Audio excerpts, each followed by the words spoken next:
All right, so we'll pick up where we left off. Here, after talking about the pericardium,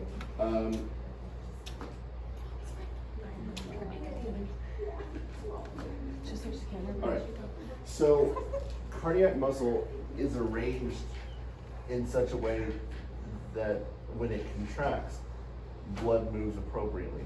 So we've got the four heart chambers, and when the two upper heart chambers contract, you want that blood to go down into the lower chambers.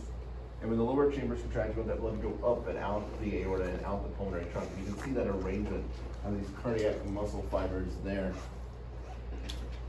Four chambers in the heart. We've already talked about this somewhat.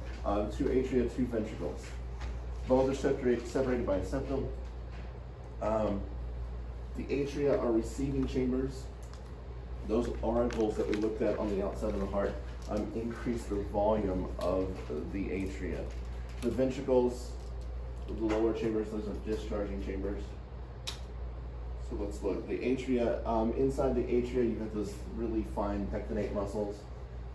Right atrium is receiving blood from the body, so it gets superior inferior vena cava. It's also receiving blood from the heart muscle itself. The coronary sinus drains into the right atrium. The left atrium is getting blood back from the lungs, so those will be pulmonary veins getting blood back from the lungs. So here are our atria. Right atrium collecting low oxygen blood from the body. You can see that right auricle right there, so there's the right atrium. The left atrium is up here, so you can see it from the back there. The left atrium collecting high oxygen blood from the lungs. Right atrium, left atrium, high oxygen blood from the lungs. The ventricles are discharging chambers. So the muscle here is thicker, and when we looked at that in the models, we saw the trabeculae carneae, those really big, thick cords of muscle that we see in the ventricles. Some of those trabeculae carneae stick out into the ventricles. Those are called papillary muscles. Papillary muscles look like little gross fingers sticking out into the chamber. The right ventricle pushes blood up and out into the pulmonary trunk. The left ventricle pushes blood up and out the aorta. So there's the right ventricle, pumping low oxygen blood out to the lungs, through the pulmonary arteries. The left ventricle, pumping blood, high oxygen blood out to the body, up and out the aorta.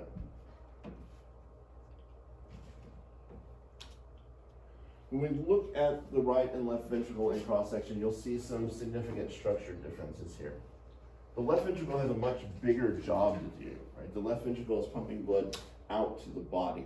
They do hold the same amount of blood, but the walls of the left ventricle are thicker because it has a bigger job to do.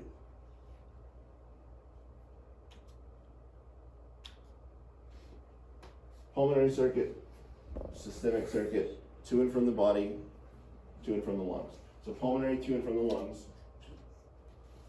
Systemic, to and from the body. So here you can see our systemic circuit. The systemic circuit is powered by that left ventricle pumping blood out to the body. Blood comes back over here.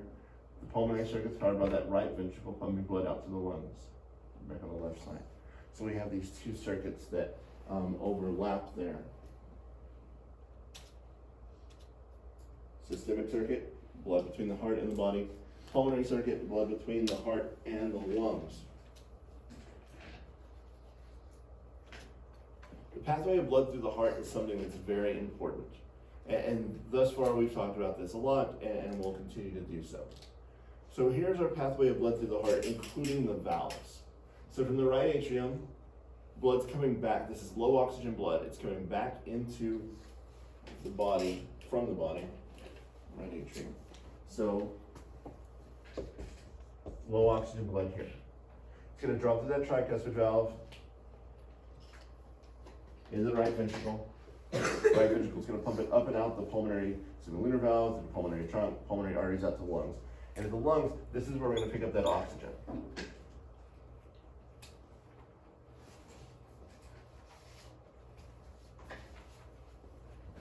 So now, blood comes back to the left atrium. From the left atrium, it's going to drop through that bicuspid valve into the left ventricle. The left ventricle is going to pump it up and out the aorta into systemic circulation. So this is high oxygen blood. We're going to lose that oxygenation here in the body, and then the cycle starts over. So again, this pathway of blood is super important in understanding where we have high and low oxygen blood. So we'll follow that through here. Low oxygen blood coming back from the body through the vena cava, coming in to the right atrium, going down to the right ventricle, and getting pumped out to the lungs. Then coming back on the left side of the heart as high oxygen blood, and then getting pumped out to the body.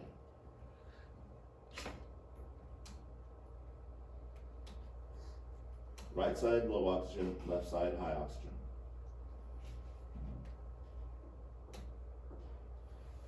The ventricles hold equivalent amounts of blood, so that means that the same volume of blood is being pumped through the pulmonary circuit and the systemic circuit.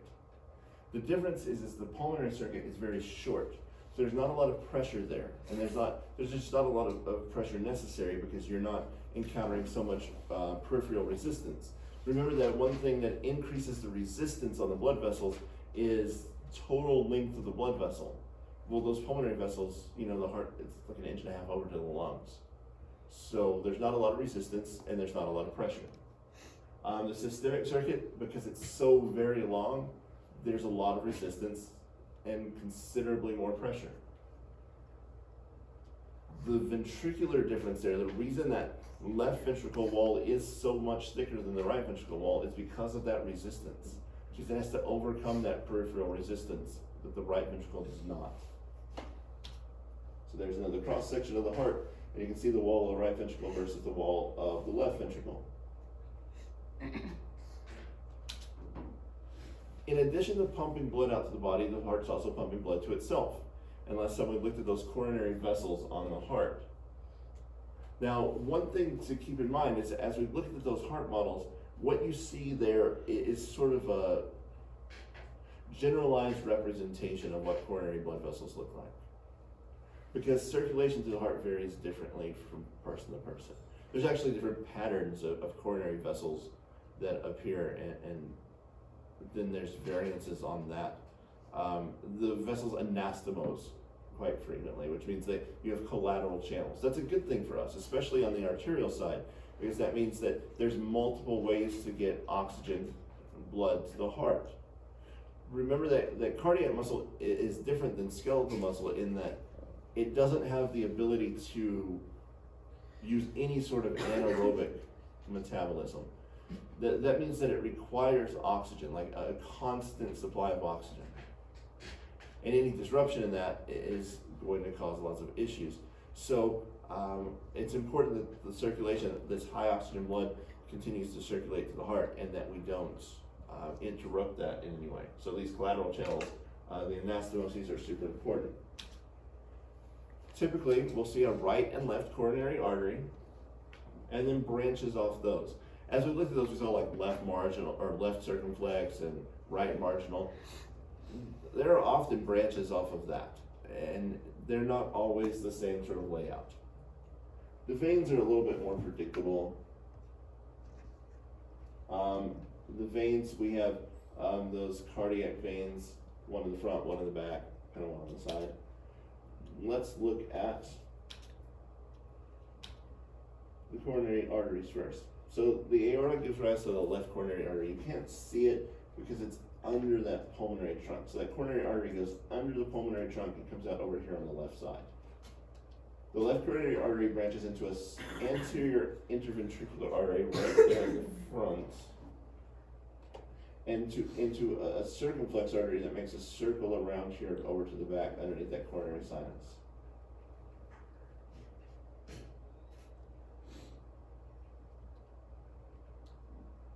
So the left coronary artery then supplies most of the front and pretty much all the left side of the heart. The aorta also gives rise to the right coronary artery, which you can see. So that right coronary artery comes off right there, right straight off the aorta. And the right coronary artery is going to sort of wrap around to the back and branch into the posterior interventricular artery on the back of the heart right there. and the right marginal artery, which is kind of over here on the side. You can see that right there. The right coronary artery supplies some of the back and most of the right side of the heart.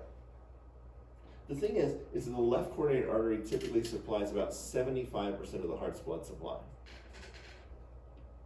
The left coronary artery for like EMTs, this is the one they call the widowmaker, because a blockage there cuts off about 3/4 of your heart's blood supply. So when you have a blockage there and you have that sort of heart attack, that's a massive heart attack.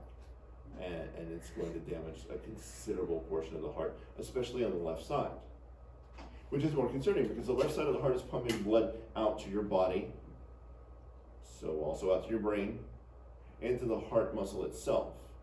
So if we damage the left side of the heart, all the tissues are going to suffer for that. We'll look at that sort of thing once we get to pathophysiology later. All right, so blood's going to come back to the right atrium from the coronary sinus, that big fat blue blood vessel in the back. The coronary sinus is getting blood from the great cardiac vein in the front, the middle cardiac vein in the back, and a small cardiac vein that we're not worried about.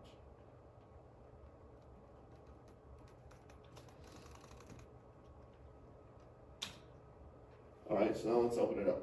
On the inside, we have our valves. So 4 valves. 2 valves are atrioventricular valves. So between the atria and the ventricles. On the right side, you have a tricuspid valve. And on the left side, you have a bicuspid valve. The bicuspid valve, often called the mitral valve. It's called the mitral valve because somebody thought it looked like that hat that Catholic bishops wear. It really doesn't. I don't know where that's coming from. But there's that. The atrioventricular valves open to let blood drop from the atria to the ventricles. So, and we'll look at this in just a second. Blood's going to go straight through.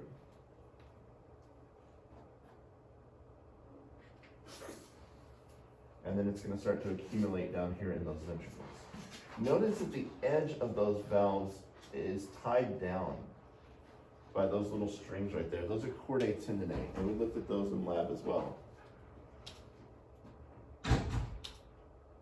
Those chordae tendineae anchor the edge of the valve, and they're connected to those little papillary muscles, the little muscles that stick out into the ventricles. So now what happens is when the ventricles contract, those papillary muscles contract as well, and they pull on those little strings. And you can see that here. Here's our contracted ventricle down here, and it's pulling on those strings. And the reason for that is here, blood is pushing back up against that valve. And those little strings prevent the valve from going the opposite direction, or prolapsing. Prolapse of a valve means it opens up the other way. And if this valve prolapses, that means that because the left ventricle here especially is producing so much pressure to push blood out to the body, some of that blood can leak back into the left atrium.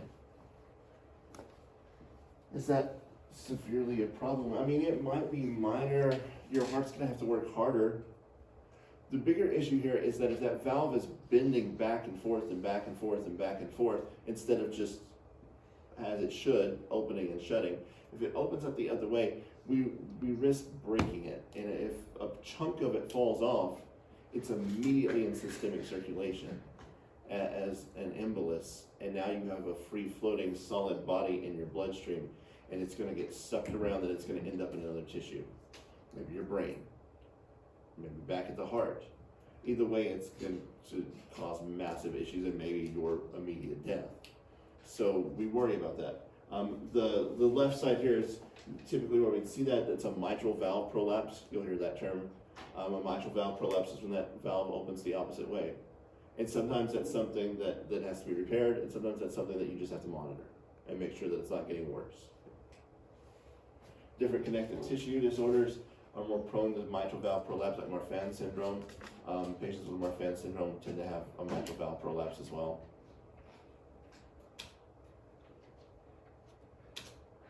So those papillary muscles are little extensions of that trabecular carne, that really rough muscle down there in the ventricles.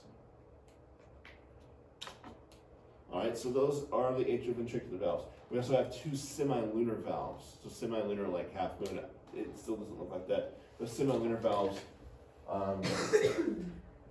look like that. In the front here, you can see the one that goes in the pulmonary trunk. That's this one. And then back here, what you can't really see is that one that goes up into the aorta. So there's two of those valves right there. They're semilunar valves. The one that goes up into the pulmonary trunk, it's called the pulmonary semilunar valve, or the pulmonic valve. So between the right ventricle and the pulmonary trunk. And then we have the aortic semilunar valve that goes up between the left ventricle and the aorta. Now you'll notice here, there's no muscular support. There's no chordae tendineae supporting this. Those semilunar valves open when the ventricles contract and they close when the ventricles relax. All that opens and closes them is pressure. They have no muscular support. We just rely on blood pressure because we got blood pressure on both sides.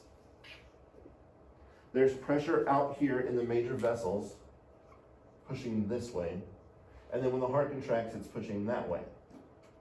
So blood pressure on either side opens and closes these vessels. They don't require the same sort of muscular support that the atrioventricular valves do. The atrioventricular valves require that support because there's no pressure in the atrium. All right, so here's our movement of blood. So blood comes back from, let's say, the vena cava or in the pulmonary arteries there, pulmonary veins. Blood's coming back, and it's just going to drop through. When the heart's relaxed, those valves are open, those AV valves are open, and it just drops through. Most ventricular filling is passive. We don't need anything, like blood just comes through, like 80% of the blood just freaking drops through, like straight down into the ventricle. It just passes right through the atrium, no valve involved, just gravity. So blood comes in there. Now some of it is going to accumulate like out here in the atrium. And as the ventricles fill, you can see here like the ventricles are filling, blood's coming in, and those valves are just kind of like, they're just floppy out of there, just hanging there. Then like that last 20% of blood gets pushed down. The two atria contract and it shoves that last bit of blood down in the ventricles. And as that happens, it fills up the ventricles and blood pressure starts pushing back up against that valve and closes it. Then the ventricles contract, which adds even more pressure, and it holds those little strings down, so it keeps it from prolapsing. And pressure starts to increase in the ventricles. Now, that valve is closed, and so the ventricle is kind of sealed, and it's just squeezing that blood in there. And as the pressure increases, it exceeds the pressure in the aorta and in the pulmonary trunk, and blood shoots up and out through that valve. When the ventricle relaxes, the blood pressure that's out here in the aorta and the pulmonary trunk pushes back against the valve and shuts it. So pressure in the ventricles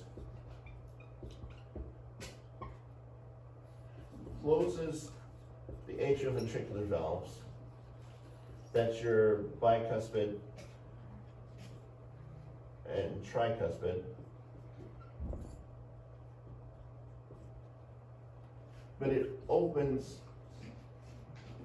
the two semilunar valves.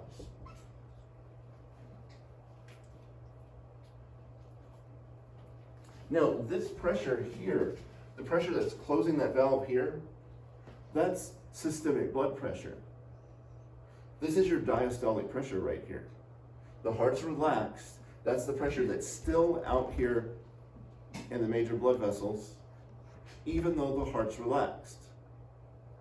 This pressure that's moving blood up and out, that's your systolic pressure, when the heart contracts. So, systolic opens that valve. Diastolic is what's pushing back up against it. That systolic pressure has to be higher than the diastolic pressure or blood's not going out.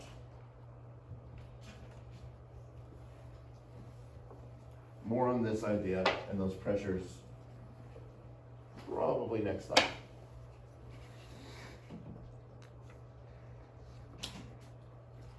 so now let's look at cardiac muscle. We looked at this in AMP1 somewhat. Cardiac muscle fibers are striated. They're like skeletal muscle fibers in they're striated, right? You see the light and dark bands. Sarcomeres, and we get into the sarcomeres and sliding filament theory and relax. There's not all this hierarchy of structure that we get in skeletal muscle, like our fascicles and endomysium and perimysium and epimysium. There's a little bit of endomysium, and it connects to the fibrous skeleton of the heart. And last time we looked at the fibrous skeleton of the heart. We'll look at it again in just a bit. This sort of network of connective tissue in the middle of the heart. One thing that is greatly different between the cardiac muscle fiber and the skeletal muscle fiber is how much of this fiber is just mitochondria. Like roughly 25-35% of the cell's volume is just straight up mitochondria. Mitochondria take oxygen and make ATP, and you've got to do that in cardiac muscle. So we dedicate a lot of the cell to that. Here is the interconnection between cardiac muscle fibers. Cardiac muscle fibers are connected at things called intercalated discs. An intercalated disc consists of a gap junction and a desmosome. Those gap junctions are electrical connections between the cells. Desmosomes are like little spot welds between the cells, and they keep them from ripping apart as the heart contracts. So all those cardiac muscle fibers are connected to each other. So we say the heart behaves as a functional syncytium. That means that functionally the heart behaves like one big cell. So syncytium, same cell. So here's some of these cardiac muscle cells. And you can see they're completely connected to each other. They even branch off, so they're not even like connected in a line, but they branch off to connect to each other. The thing with cardiac muscle is that depolarization is spontaneous, which means that your heart doesn't need your nervous system to tell it to do its job. Now, I'm not saying your nervous system doesn't get oversight. Like your brain's the worst girlfriend you ever had. It totally micromanages this. It's not going to tell the heart to beat, but it does tell it how hard to beat and how fast to beat and how it should beat. Like it's totally looking over its shoulder constantly. But the heart beating, it's going to do that by itself. If we were doing this lab, and sometimes we do this, it's kind of a messy lab, but we take some frogs, we murder them for science, it's fine. They're still sort of alive, they're just mostly dead because, we take their head off, but they're mostly dead. And their heart keeps beating because of the way the frog respiratory system works. Their heart will keep beating, even though you've taken their head away. You can take their heart out of their little frog body and drop it in a vial of this sort of saline electrolyte solution. It'll beat for a while. As long as the electrolytes are there for it, it'll beat. It doesn't need the brain to tell it to do this because it has these cells that spontaneously depolarize. It has its own pacemaker system built in. So the heart is autorhythmic and self-excitable. We have a pacemaker system built in the heart, and because all the cells are connected by gap junctions, once that fires, it travels through the heart as a wave. We'll look at the conduction system of the heart in just a bit. First, let's look at the action potential of these cardiac muscle fibers, because it is different than we've seen in skeletal muscle. So, much like other muscle fibers, we get an action potential. Right, so remember what this looked like in skeletal muscle. In skeletal muscle, your action potential was, straight up, straight down. Sodium and potassium out. Milliseconds, right? Super short. In cardiac muscle, it's a little different. We still get sodium in. When it depolarizes, sodium comes in really fast, straight up. But once that hits that 30 millivolts, it doesn't just open those potassium channels so potassium goes back out. It also opens these slow calcium channels that lets calcium back in. And so what we get then is this. The action potential for cardiac muscle, it goes straight up and then it plateaus up here. That plateau, that's calcium influx. And that's really important. In skeletal muscle, we can fire these action potentials really, really close together. And if you fire those action potentials really, really close together, the result is you build up more tension in the muscle fiber. Remember, this is called temporal summation. Temporal summation. We increase the frequency of the stimulus, and this increases tension. Right, the faster you fire those action potentials through skeletal muscle, the tighter that muscle gets. We don't need that to happen in the heart. At no point do you need your heart to just keep squeezing. Even when your heartbeat gets really fast, you don't need it to just keep squeezing. So this calcium influx creates this plateau in the cardiac action potential, which lengthens this dark blue period here called the absolute refractory period. This absolute refractory period is the period when you can't fire another action potential. For skeletal muscle, it's like less than a millisecond. For here, it's 250 milliseconds at resting heart rate, which means that before the heart can beat again, it has to relax, which is ideal. You don't want to just keep building on that contraction. You need the heart to contract and relax and contract again, not just contract on contract and contract and just keep getting shorter. And that's what this prevents. This calcium influx, this plateau in the cardiac action potential prevents temporal summation. And it ensures that the heart contracts and relaxes before it beats again.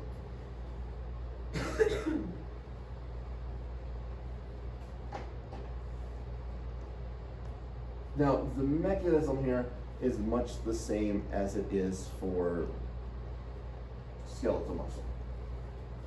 We get this action potential, that voltage travels through the cell, it opens voltage-gated calcium channels, and calcium comes out. Calcium binds to troponin, troponin moves to tropomyosin. Actin and myosin bind together, sliding filament theory. We're not going over sliding filament theory again, and you're welcome for that. One thing to look at here is just like skeletal muscle, calcium is binding to troponin. Troponin is found in striated muscle, like skeletal muscle or cardiac muscle.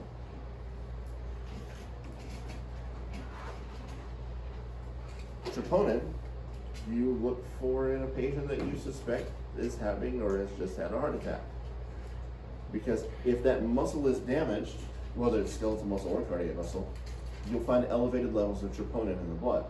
So they come in with all the heart attack symptoms, or the chest pain, etc.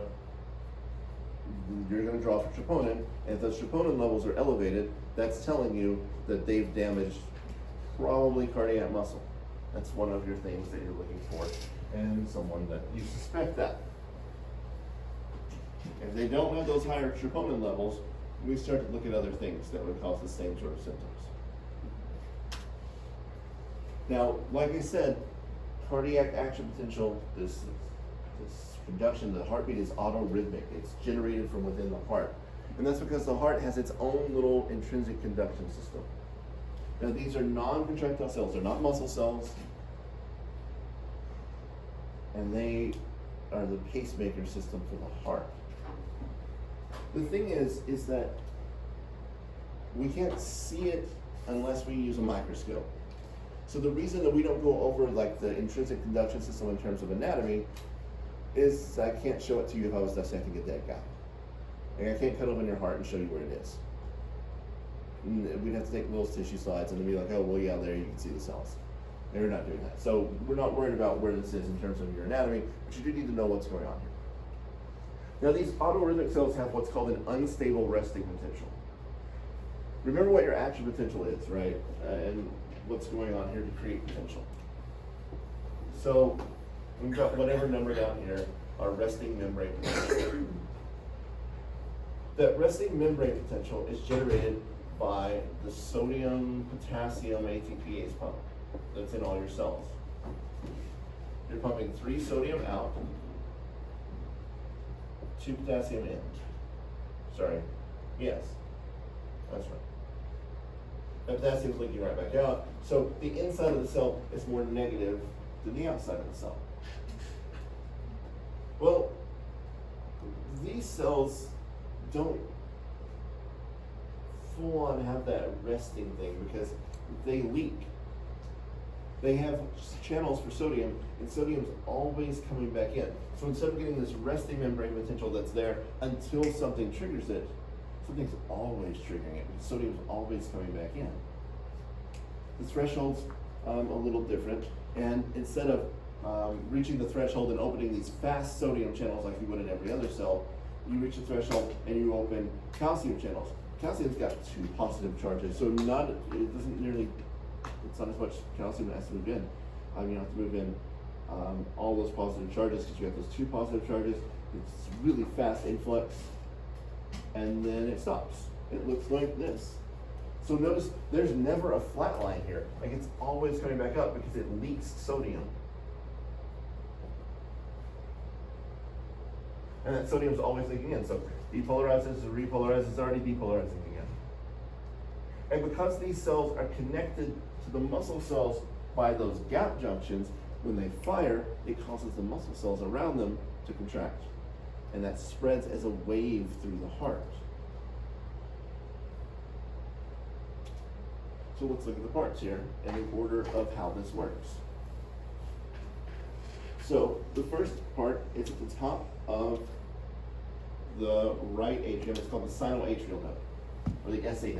You see that right here. Top of the right atrium, sinoatrial node. Bottom of the right atrium, you have the atrioventricular node. Between the SA node and the AV node, you've got those internodal pathways. And then from the AV node, you have what's called the atrioventricular bundle. Sometimes it's called the bundle of His. It's named after someone. Atrioventricular bundle is much more helpful than that. Goes down in between the atrium and the ventricles, and then at the apex down there it comes back up Purkinje fibers.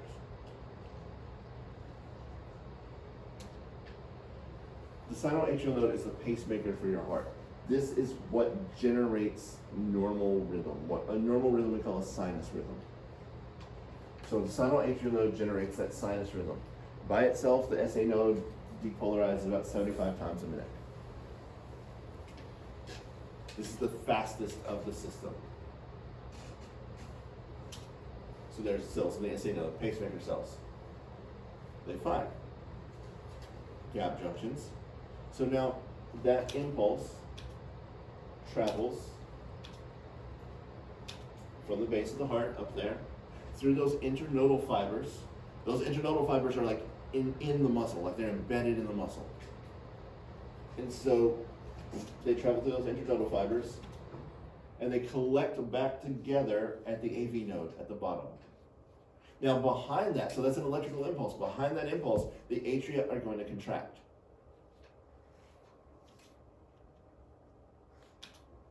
At the AV node, those fibers get small and there's not as many gap junctions.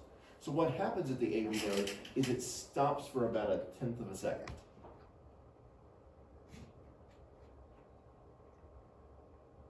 Just barely, like it slows down.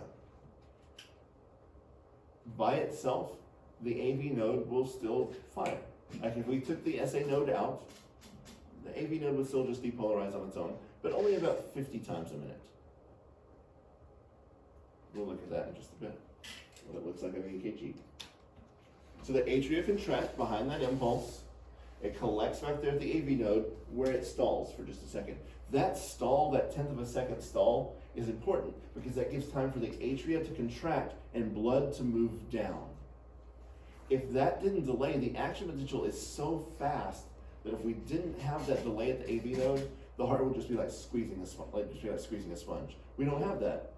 The atria contract and then the ventricles contract. Blood moves down and then it gets pushed back up. It's not just like squish. So that stalling there at the AV node, that 1/10 of a second delay is really important because it allows time for blood to move from the atria down into the ventricles. Now, that action potential is going to travel from the atrioventricular node where all those fibers collected, and it's going to go down the atrioventricular bundle. This part of the conduction system is different than the rest because, and you can see it in this picture, It's just there in that septum. It's not out there in the muscle. The atrioventricular bundle is in the fibrous skeleton of the heart.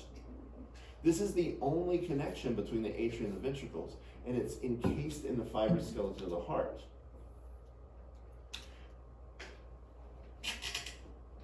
AV bundle. The fibrous skeleton of the heart is not muscle. The fibrous skeleton of the heart is connective tissue. Now we have characteristics for muscle. Muscle is conductive. Muscle is excitable. Muscle is contractile. Connective tissue is none of those things. Connective tissue is not conductive tissue, which means that the fibrous skeleton is like electrical insulation. That electrical impulse is traveling down these wires, for lack of a better term. They're not, but whatever, we'll just go with that go through the middle of this insulation. It's not touching the muscle. Like the wires in your wall, right? They're surrounded with that plastic. You can touch one of them, it's not gonna shock you. Touch the metal part, it's gonna shock the crap out of you. Plastic part, you're good. And so here's this insulation. And so that electrically insulates the ventricles from the atria. That AV bundle splits off and goes toward the apex of the heart. And then it comes back up from Purkinje fibers. Purkinje fibers are actually touching the muscle now. And so now that electrical impulse gets delivered to the ventricles. But notice here that it gets delivered to the ventricles starting at the apex. Here. So now the atria contraction started up here and went down. The ventricles contraction starts down here and goes up. That's conveniently the direction you want blood to move. You want the atria to push blood down into the ventricles, and you want the ventricles to push blood back up into the aorta and the pulmonary trunk. If we started contraction here at the top, what would happen is that blood would have to go down and around, which is not super efficient. And it'd be a lot more just like squishing the heart rather than these very coordinated contractions of the cardiac muscle. So contraction of the heart, of the ventricles, begins at the apex and it pushes up. By themselves, the atrioventricular bundle and Purkinje fibers would depolarize about 30 times a minute. So the ventricle contracts the apex, blood goes up and out to the body and to the lungs. So there's our whole cycle, about 225, 250 milliseconds from start to finish. Here's another view of that. These yellow fibers are your intrinsic conduction system. There's your sinoatrial node, there's your atrioventricular node, AV bundle, and then these Purkinje fibers coming back up and actually touching the muscle.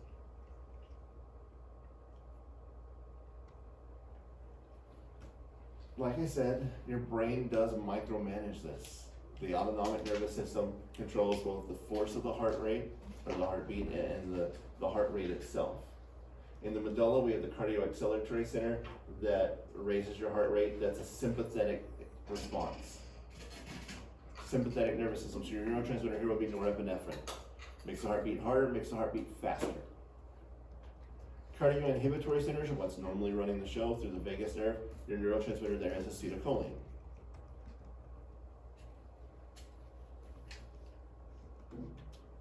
So there's your vagus nerve and our sympathetic trunk there. We measure that electrical activity in the heart with an EKG, an electrocardiogram. Why is it a K and not a C? If I remember right, it's because like electrocardiogram, it's from the German, I think. That's right, I have to look. We say EKG, even though cardio starts with a C. When we look at the EKG, we see these action potentials that are generated by the heart. It looks like this. So there's our first part. The first part is called the P wave. The P wave represents atrial depolarization. So what that is that's the sinoatrial node.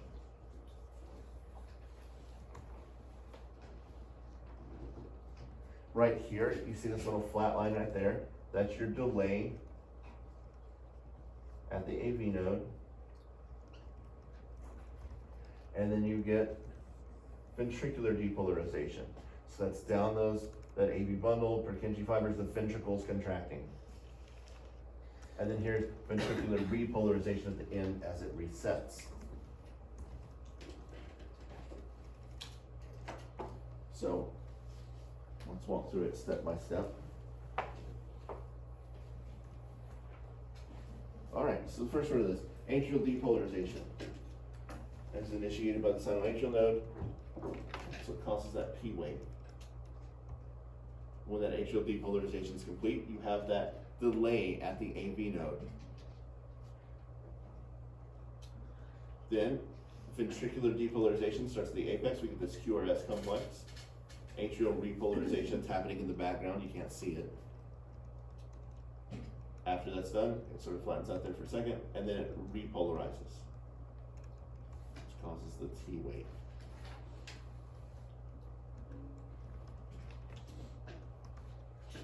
Now, when we do an EKG, and we've got an EKG machine, and next time, I'm gonna see if I make it work today. Next time we'll get it out and we'll play with it and talk about what's going on with the EKG and how that works. But when we do this, like we've got lots of leads on you. Most of them are 12 lead, arms, legs, and then places around the heart. The reason you have so many leads, and like I said, we'll talk about this next time, is we're not just measuring straight up electrical activity, we're also measuring the direction of it. And so, like, there are different axes there, and it kind of gets complicated, but those different axes deflect the EKG in different ways. But we're kind of looking at just sort of a generalized version of this here.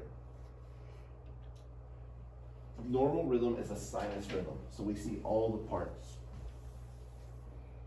So sinus rhythm, you get your P wave, QRS, T wave. And it's regular, right? You've got a regular spacing between those QRS. Now remember that QRS, that's the ventricles depolarizing, so that's ventricular contraction. That's the important part of your heartbeat. The next thing we see here is called a junctional rhythm. A junctional rhythm is when the sinoatrial node doesn't work. Now the sinoatrial node is your pacemaker, but that AV node will still depolarize on its own. So is your heart still beating? You're not dead, but the atria aren't contracting. We're fine with that because most ventricular filling is passive. So if the atria don't contract, okay, you're still pumping out blood. But, so look, there's a ventricular depolarization, there's ventricular depolarization. 1, 2, 3 of those squares in between the two. Here, it's 1, 2, 3, 4, 5 squares between them. So that means that your heart rate here is much slower because the AV node is not as fast as the SA node. This will have to be, there's going to have to be some intervention here because your heart's not beating fast enough, nor is it pumping out enough blood to maintain the needs of tissues, especially in activities, like if you do stuff. So if that continues, like you'll have to pacemaker this and have an artificial SA node. Down here at the bottom, you have what's called a heart block. This is a 2nd degree heart block. And we'll look at different degrees of heart block next time. But here in our 2nd degree heart block, some of the P waves don't make it through. So what we get here is you get a P wave, nothing. It's blocked. It doesn't go all the way through. It goes to the AV node and it stops.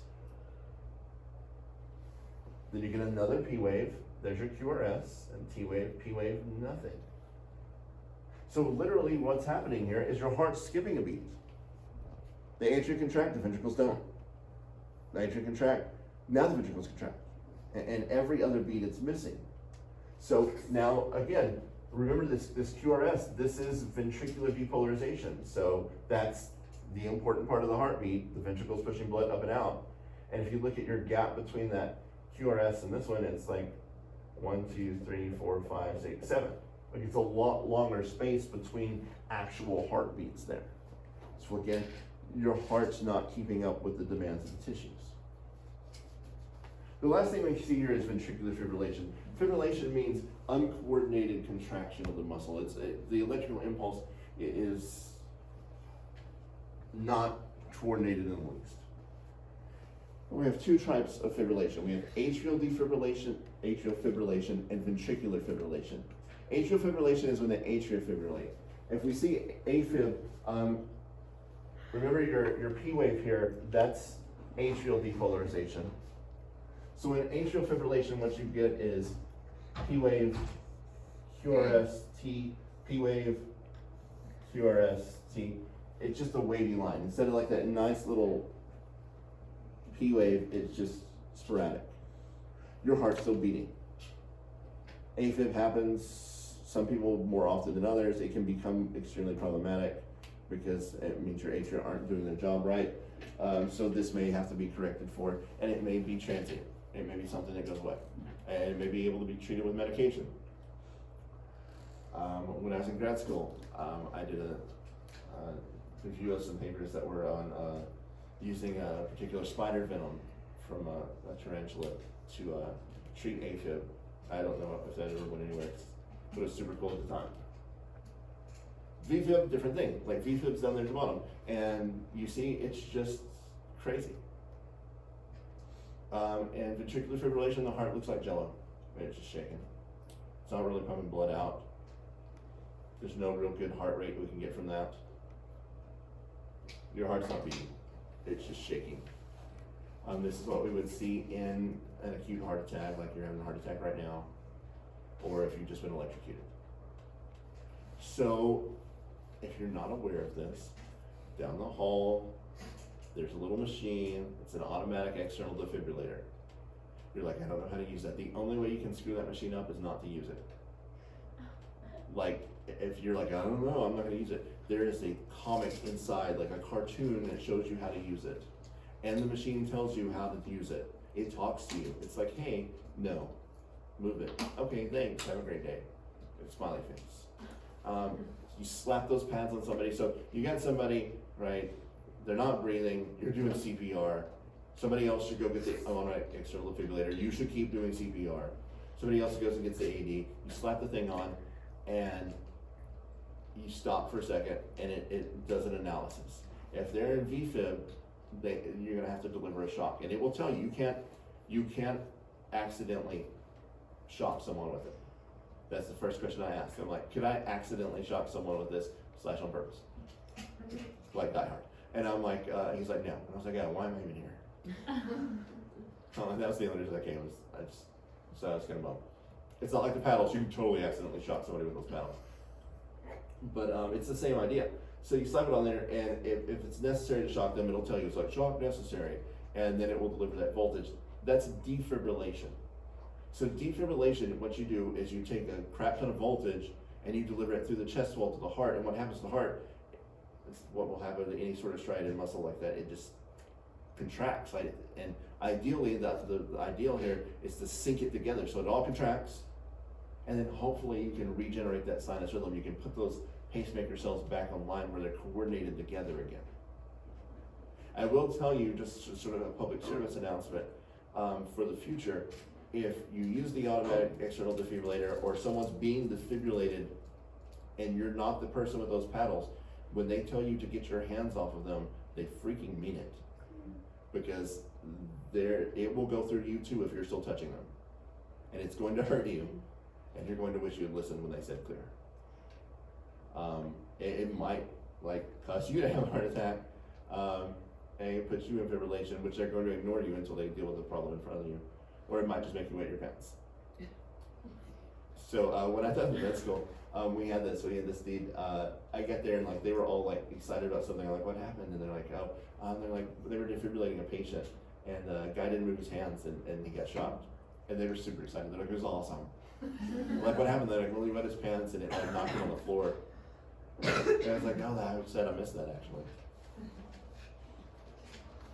All right, we'll look at more EKG stuff next time. Ideally, I'll make our machine, and in my defense, our machine is solidly 1991 technology, so it's old. It's not your Apple Watch, which will do this for you too. The Apple Watch is kind of and you're I think my Fitbit does it, where it does like a little sort of mini EKG on you. Mine has that. It's not like the most accurate thing. It will tell you if you're having like an acute heart attack. Like if you're in VFib, it'll tell you that. But it's not gonna be able to like diagnose any of the other electrical conduction systems where it's like, hey, you got a secondary heart block or whatever. But if you were in fibrillation, it'd probably be able to tell you that. So yeah, great thing. And now today's EKG things, like even the ones that we would use like clinically, there's really tiny ones. And ours is not terribly big. Like it's still a little box, but now like there's portable ones that you take out and you hook those leads up and it takes like a split second and then you're done.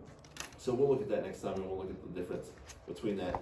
If you ever see your EKG paper, you'll see like there's like 5 or 6 different lines on there and those are all different axes and we'll look at that later. When you listen to the heart, right, you get 2 heart sounds. Those are the heart valves closing. The first sound is when the AV valve's closing. That's ventricular systole. The ventricles contract, it closes those AV valves, and that's the first sound you hear. And then the second sound happens when the semilunar valves close. That's ventricular diastole. The ventricles relax, the semilunar valves close. A heart murmur is just an abnormal heart sound. It can be because blood's moving oddly past the valve. It can just be abnormal blood flow. A heart murmur itself is not like the diagnosis, like it's indicating something else. So when you listen to someone's heart, you go get your stethoscope out of the refrigerator and you listen to specific places. You know that's where your doctor keeps that. Puts it in the refrigerator, brings it out just for that. So, aortic valve on the second intercostal space on the right side, pulmonary semilunar valve on the same second intercostal space there on the left. The tricuspid and bicuspid valves on the right and left at the 5th intercostal space there. So it's not random, right? You're listening for those different heart valves. And we will look at that next time as well when we do EKG. All right, so this is where we're going to stop at the moment. So take a short break, and you can have the rest of the time with the heart stuff. Do we do the heart lab thing next time? We did. Have we've been over the heart though, right? You just gave us the lab of it. Did we actually go through the model? You kind of did, you Yes. just kind of pointed it out. Okay, so yeah, that's all you got. I'm not adding any more to it. Like, those are your terms. So yeah, you got it. But are we doing that exam thing next time or is it time after? I think we're doing it the 17th, I think. The heart quiz, week 8. All right, so next week. Okay, good deal.